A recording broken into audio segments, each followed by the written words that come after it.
चलेगी 15 लाख 15 लाख 15 लाख 15 लाख 15 लाख आवाज दो आवाज दो काली एजेंसी फाइन करो काली एजेंसी फाइन करो काली एजेंसी फाइन करो योगी जब करता है पुलिस को आगे करता है योगी जब करता है पुलिस को आगे करता है योगी जब करता है पुलिस को आगे करता है हमारी मांग पूरी करो हमारी मांग पूरी करो हमारी मांग पूरी करो हमारी मांग पूरी करो हमारी मांग हमारी मांग साथी दोस्त योगी जब करता है पुलिस को आगे करता है योगी तेरी तानाशाही नहीं चलेगी नहीं चलेगी योगी तेरी तानाशाही नहीं चलेगी नहीं चलेगी योगी तेरी तानाशाही नहीं चलेगी नहीं चलेगी योगी जी हमें न्याय दो न्याय दो न्याय दो योगी जी हमें न्याय दो न्याय दो न्याय दो योगी जी हमें न्याय दो न्याय दो न्याय दो 15 लाख करोगा बस 15 लाख करोगा बस 15 लाख करोगा बस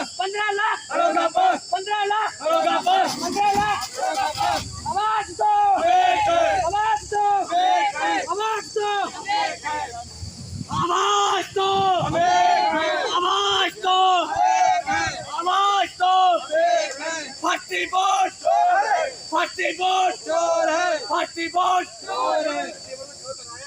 आवाज दो आवाज दो कि एक हाई कोर्ट का एक जजमेंट आया था या एक आज मतलब न्यूज़ आई है कि जो फेलियर हैं वो याचिका दायर नहीं कर सकते हैं। तो यूपीएसआई के बहुत सारे ऐसे बच्चे हैं जो थोड़ा सा घबरा गए, कहने लगे कि सर हम फेलियर हैं, और मतलब बहुत से बच्चे ऐसे हैं जो कि मतलब पास तो नहीं हुए हैं। अगर किसी के 80 क्वेश्चन है, चाहे किसी के 300 नंबर हैं, 320 नंबर हैं, वो भी पास नहीं हुआ, तो उसका मतलब ये नहीं है कि वो याचिका नहीं डाल सकता है, वो फेलियर है। इसका मतलब दोस्तों ये होता है, देखिए नोटिफिकेशन में जो लिखा हुआ है, यूपीएसआई के जो नोटिफिकेशन में लिखा हुआ था, उसमें बाकायदा साफ साफ लिखा हुआ है कि 35 और 50% का क्राइटेरिया जिसने पूरा किया होगा, ठीक है, वो पास है, उसे पास माना जाएगा। ठीक है, तो आप लोग तो फेल हो ही नहीं। जब आप लोग फेल नहीं हो तो आप लोग याचिका डाल सकते हो। उनका कहने का मतलब है कि मतलब याचिका वो नहीं डाल सकता है जो फेल है। फेल का मतलब होता है कि 30% का क्राइटेरिया और 35% का क्राइटेरिया अगर किसी ने पूरा नहीं किया हुआ है, ठीक है, अगर किसी ने पूरा नहीं किया हुआ है तो वो फेल है, वो याचिका नहीं डाल सकता है। एक बात तो ये हो गई। दूसरी बात दोस्तों, एक चीज़ और बता देता हूँ कि जो गर्ल्स रिजर्वेशन क्यों नहीं मिला है, उसी के लिए मैंने याचिका भी डाली है। इसमें रिजल्ट को लेके जो बात की गई है, इसमें सारे मुद्दे रखे गए हैं। तो अगर कोई गर्ल्स है या कोई ऐसी बहन है जिसका EWS की वजह से नहीं हो पाया है या EWS की कट ऑफ नहीं लगी है, तो उसकी भी इसमें बात की जाएगी। जो याचिका मैंने डाली है शायद 3581, ठीक है, जिसमें मुख्य याचिका आप लोगों के दिल में होना चाहिए। दूसरी बात दोस्तों, मैं एक चीज़ और बता देता हूँ सभी लोगों की खुशी के लिए, कि जिसको ये लग रहा था कि इस भर्ती में कुछ नहीं हो पाएगा और केस जो है, केस 15 सितंबर में पहुंच चुका है, तो आपको बता देता हूं वो डेट चेंज होगी, और चेंज होने के बाद उस डेट की सुनवाई हफ्ते या 10 दिन के अंदर होगी। और उससे पहले एक खुशखबरी और आपको और दे देता हूं, जो मेरी वाली रिट है जो मैंने डाली थी उसकी 25 को सुनवाई है, एक रिट और डाली हुई है उसकी 26 को सुनवाई है, और दोनों रिट जो है वो यूपीएसआई के लिए ही है, भ्रष्टाचार के लिए, धांधली के लिए है। तो और 25 तारीख को ही जो लोकायुक्त है वहाँ उनका भी डिसीजन आने वाला है। तो 2 दिन के अंदर 3 सुनवाई और एक मतलब 2 सुनवाई और एक डिसीजन, तो ये कोई बुरी बात नहीं है, ये बहुत अच्छी बात है। तो जो लोग साथ देने वाले हैं या जो साथ दे रहे हैं, जिन्हें लगता है कि हाँ इसके अंदर कोई अच्छा होने वाला है, उन्हें शायद इस चीज़ का पता चल जाना चाहिए कि बहुत अच्छा हो रहा है।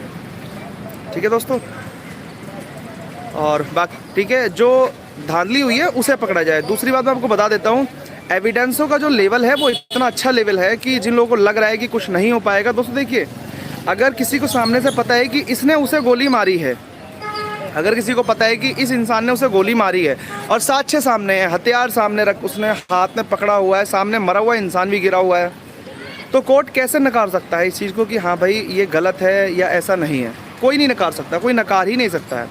अगर हमारे एविडेंस स्ट्रॉन्ग हो गए, और मैं आपको विश्वास दिलाता हूँ एविडेंस बहुत स्ट्रॉन्ग है, आप लोग के सपोर्ट की ज़रूरत है, आप लोग सपोर्ट बनाए रखो। 25 को भी सुनवाई है, 26 को भी है, फिर उसके बाद 27 से 28 को एक सुनवाई इलाहाबाद हाई कोर्ट में है, एक लोकायुक्त की सुनवाई है। तो मेरे को लगता है इस वाले महीने में ही लगभग 4 से 5 सुनवाई है, और अभी कुछ और कोशिश की जा रही है कुछ बेटर करने की। तो बस यही है। और दूसरी बात दोस्तों, देखिए एक चीज़ और बता देता हूँ आप लोगों को, ये सबसे ज़्यादा सुनने वाली बात है कि कुछ जो बेवकूफ़ और बाहिदा किस्म, मतलब बिल्कुल बेहुदा किस्म के लोग हैं, जिन्हें ऐसा लग रहा है कि सब कुछ वही कर रहे थे या जो वो बोल रहे हैं। मतलब आप खुद सोचिए कि 12वीं पास इंसान, मतलब 12वीं पास भी नहीं है बेचारे, 12वीं कर रहा है, और वो आके ग्रेजुएशन वाले बच्चों को ज्ञान दे रहा है। वो कह रहा है कि हम भाई साहब हम लोग जन उसमें आए हैं, मतलब योगी जी के जो जनसत्ता लगती है हम लोग उसमें आए हुए हैं, जनसभा जो भी लगती है हम उसमें आए हुए हैं। तो आप लोगों को समझ जाना चाहिए कि एक 12वीं पास बच्चा, उसका इस एग्ज़ाम से क्या ही मतलब है, क्या ही मतलब है उसका। वो ग्रेजुएशन वालों को क्यों दिमाग दे रहा है? ग्रेजुएशन वाले बच्चों को दिमाग देने का मतलब क्या है भाई? 12वीं पास अभी आप हो नहीं, आप कांस्टेबल की तैयारी करो जाके। और एक चीज़ बताओ, धरने से अभी तक कितना क्या हो गया था? 82-83 दिन धरने पे बैठे हो, कितने आपने जवाब मांग लिए थे धरने पे बैठ के कि धरने का दुख लग रहा है, कि धरना खत्म करा दिया, उससे प्रेशर पड़ता है? कितना सरकार पे प्रेशर पड़ गया भाई धरने से? आप मुझे बता दो। जितना पढ़ना था उतना पढ़ चुका, जब हमें दिखा कि हाँ प्रेशर की ज़रूरत नहीं हो रही है, ठीक है, तो उतना फिर हम लोगों ने फिर कोर्ट का रुख देखा। और कोर्ट के रुख देखने में फ़ायदा ये हुआ कि NSC-IT और भर्ती बोर्ड को कोर्ट में अपना जवाब भी प्रस्तुत करना पड़ा। जो 750 पेजेस की जो फाइल आई है वो जवाब ही तो है उनका। आपको धरने में बैठ के किसने जवाब दे दिया भाई? किसने जवाब दे दिया? दूसरी बात, किसी भी आपके रिलेटिव ने एग्ज़ाम दिया, उसका कभी चेहरा किसी ने देखा नहीं। आप आगे जंग लड़ रहे हो क्योंकि आप खुद 12वीं पास नहीं हो अभी, ठीक है, और जो ग्रेजुएशन वाले बच्चे उन्हें आप ज्ञान दे रहे हो, उनकी जंग लड़ रहे हो। क्या ग्रेजुएशन वाले बच्चों में इतनी बुद्धि नहीं है कि वो अपनी जंग खुद लड़ पाएँ? भाई हम लड़ लेंगे, पहले आप 12वीं पास करो जाके, पहले आप 12वीं पास करो जाके। तो ऐसे लोगों को ना दोस्तों, इन्हें जवाब देने की ज़रूरत है, जो हर जगह रूमर्स फैलाते हैं कि धरना खत्म कर, धरने से प्रेशर पड़ता है। अरे भाई क्या धरने से प्रेशर पड़ गया? मुझे बताइए कितना प्रेशर पड़ गया धरने से? 82-83 दिन वहाँ पे रुके, सारी चीज़ें की है। बच्चा है जिसने मेहनत करी है, वो नहीं डरेगा कभी भी। और दोस्तों देखिए, मैं अब भी फिर से बोलूँगा कि इस टाइम मुझे वीडियोस पे लाइक की ज़रूरत है, लाइक की ज़रूरत है, और वीडियो को शेयर करने की भी ज़रूरत है। तो प्लीज़ आप इतना तो काम कर सकते हो, आपकी जेब से इसका कुछ नहीं जा रहा है। अगर कोई इंसान कह रहा है, इससे पहले मैंने कभी नहीं कहा, लेकिन अभी कुछ कंडीशंस ऐसी चल रही हैं कि कहीं ना कहीं हर किसी के विरोधी हैं, और मेरे भी विरोधी हैं। क्यों? क्योंकि मैं अगर कहीं ना कहीं चीज़ें ठीक कर रहा है कोई इंसान, तो उसके विरोधी ज़्यादा होते हैं और उसे परेशान। कि हाई कोर्ट हमारे 15 लाख रुपये वापस करवाए, आप भी डालो। और दोस्तों विश्वास दिला रहा हूँ, एविडेंसों का जो स्तर है वो इतना मजबूत है कि सब कुछ समझ में आ जाएगा, सब कुछ समझ में आ जाएगा। जो भी चीज़ बतानी थी मैं बता चुका हूँ कि एज वाले में कि हम कौन कौन डाल सकता है, कौन नहीं डाल सकता है याचिका, ये क्लियर हो चुका है कि याचिका कौन डालेगा, कौन जो पास है वो याचिका डाल सकता है, 35-50% वाला। दूसरी बात, जो 22 तारीख वाली रिट थी, 21 तारीख की डेट लगी थी, उसकी डेट फिर से हफ्ते 10 दिन के अंदर लग सकती है और लगेगी, ठीक है। और जो हमारी वाली डेट है उसकी 25 तारीख को सुनवाई है। एक UPSI के लिए रेट पड़ी हुई है, 26 तारीख को सुनवाई है। एक लखनऊ इलाहाबाद में रेट पड़ी हुई है, उसकी भी 27-28 को सुनवाई है। 25 तारीख को लोकायुक्त का भी फैसला आने वाला है। दोस्तों इतनी सारी चीज़ें चल रही हैं और कुछ अच्छा भी सोचा हुआ है आप लोग के लिए, और एविडेंस बहुत स्ट्रॉन्ग है, विश्वास करो बस, ठीक है। बाकी इससे ज़्यादा मैं नहीं बोल पाऊँगा।